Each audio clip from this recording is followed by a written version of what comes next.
This is where it all started. A single paperclip. Ooh, very powerful. Where'd you get that? You're so handsome. Very nice.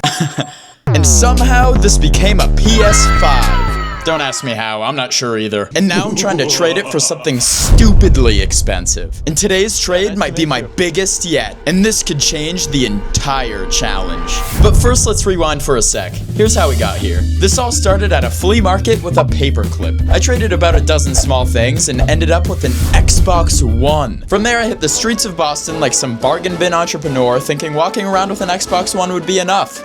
It wasn't. Then, thanks to Facebook Marketplace, I traded up to a Nintendo Switch, then a pit bike, and then a PS5 with 2 controllers. Now that I'm climbing the Mount Everest of Facebook Marketplace, there's only one logical thing to do, and that is to try to convince people on the internet to give me something better for it. So I hopped on Facebook Marketplace, otherwise known as the Wild West of desperate parents and suspiciously good deals, and got to work by creating the perfect listing. My goal? Something cool, something expensive, something that makes you click on this thumbnail and whisper, how did he get to that from a PS5? For example, the LKZH2OLZS8WSLK filtered drinking fountain with bottle filling station. This looks good there, right?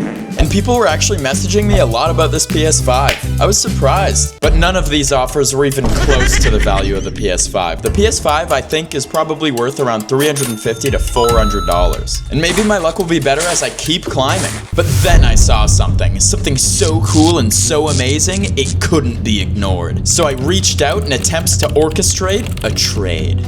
So we set up a time and place to meet, and I was on my way. Yeah, nice to meet you. I traded my PlayStation 5 for a MacBook Pro. And this isn't just any MacBook Pro. This is a 2020, 16 gigabytes, 500 gigabytes of storage. In this economy? Are you kidding? I'll take it. So I show up to trade the PS5 for a MacBook, but this guy forgot to reset it. Next thing I know, I'm doing tech support at Cumberland Farms like I work for Apple. 15 minutes later, we're holding down keys, wiping drives, dodging iCloud logins, but we got there. And Cristiano was a great guy. I'm so thankful he was down to do this trade. And boom, MacBook secured.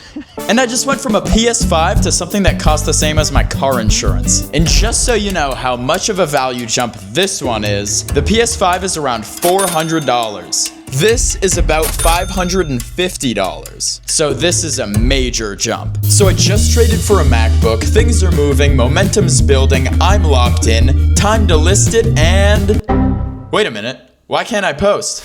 I got suspended from Facebook Marketplace. I wish I was kidding, but apparently Facebook thinks I'm a robot. Initiating trade protocol, locate next victim, upload JPEG. Which is honestly kind of fair. I've been grinding like a dad on Craigslist in 2009. But this could ruin everything. Facebook Marketplace is my lifeline. That's how I've been doing all my trades. So I did what any reasonable man would do. I filed an appeal. I begged, I pleaded, and I just kept refreshing my page every 30 seconds like a psycho. Eventually, I got back in, and the search was on again. And this time, I needed a trade that would push me one step closer to a luxury item. I wasn't gonna let the bots win. Let's find something crazy. So after listing the MacBook, I was thinking to myself, we need a real goal. Because if I keep trading random items, I might just stay around the same range. I need something luxurious, something that you can bring to family dinners and have your uncle ask if you're into crypto. Maybe I trade up to a car? No. Rare Pokemon cards? No. Maybe even a private jet.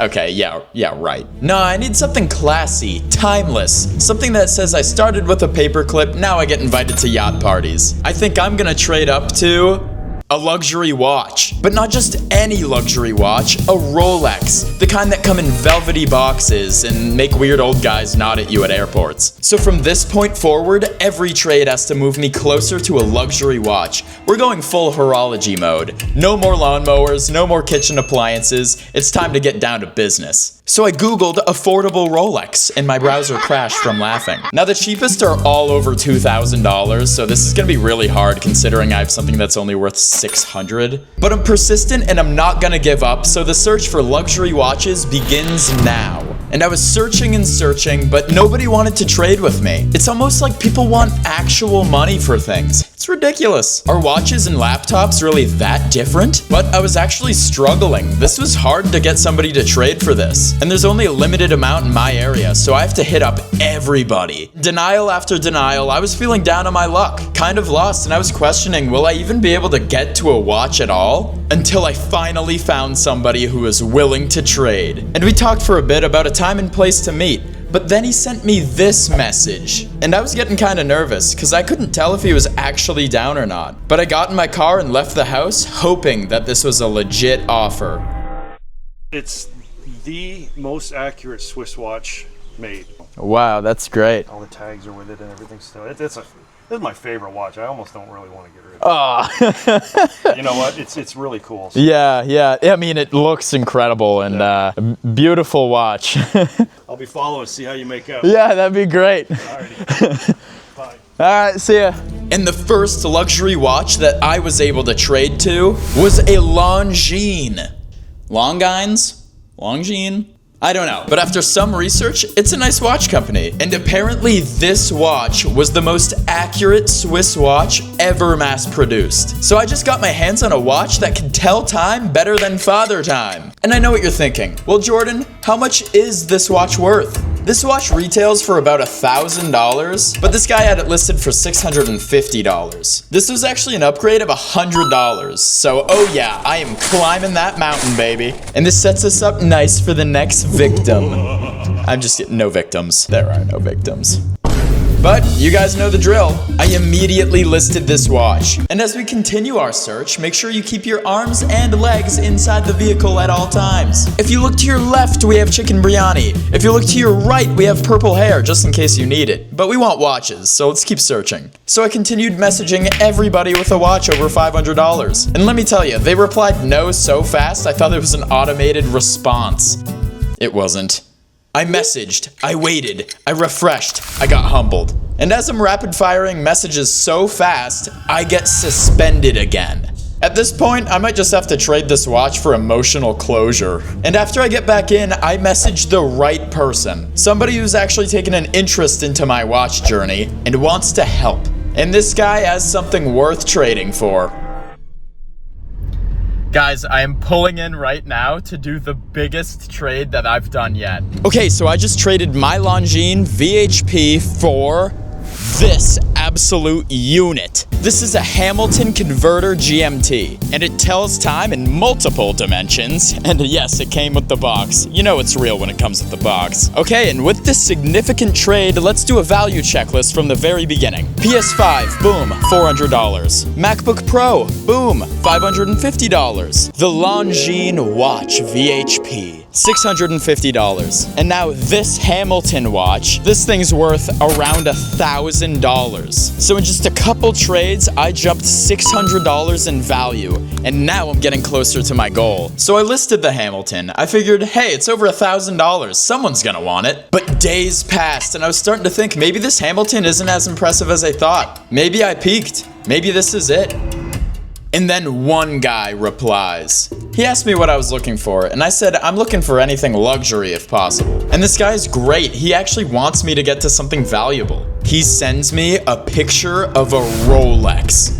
A Rolex. I thought it was a prank. I was waiting for the punchline. Haha, just kidding. Here's a Casio calculator watch. But no, it's legit. A 1959 Rolex. I zoom in, I Google, I reverse image search this like I work for the FBI. I go full detective mode, checking the crown, the logo, everything, trying to make sure this is legit. And I throw out the idea, fully expecting a no. But he's a watch dealer, and he loves what I'm doing, and he wants to support. So we set up a time and place to meet, and I'm thinking, is this actually real? I think what I'm about to trade for is the most valuable thing I'm gonna own. Oh my god. Yeah, man. Dude, that is beautiful. Comes with extra link.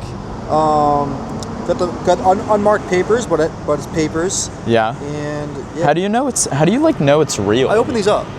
So I open up the backs and I look at the movements. Oh, really? Yeah. And I only buy from other dealers. Yeah, that makes sense. But yeah, But that's here, yours. GMT, yeah, just got yeah, everything, got everything. It has like the papers and stuff. I don't know exactly where they are. Yeah, they're underneath it in this compartment. Yo, yeah, right there. Yeah, dude, great to meet you. Very nice to meet you, man. Yeah, nice to meet you, and thanks. And this is what I traded a Paperclip up to. A real working, beautiful Rolex. And now what do? I guess I just wear it? This is awesome. 1959, that's like a billion years ago. And better yet, this Rolex came with its original box and papers of authenticity. And shout out to Frankie for doing this deal. If you guys are in the Boston area at all looking for a nice watch, look him up on Instagram at mariners_timepiece. And guys, just like that, the challenge is complete. I really didn't think I'd make it this far, because guys, I've been working a full-time job, editing at nights, filming on the weekends, trying to make the best video I can for you guys. And there were moments I wanted to give up, where trades fell through, people were ghosting me, or nothing seemed to move. But I kept trying. You guys helped me turn a Paperclip to a Rolex. I've got more ideas coming, even crazier ones. So if you enjoyed this ride, stick around because it's only going up from here. And hey, if we can trade a Paperclip into a Rolex, imagine what we can do next.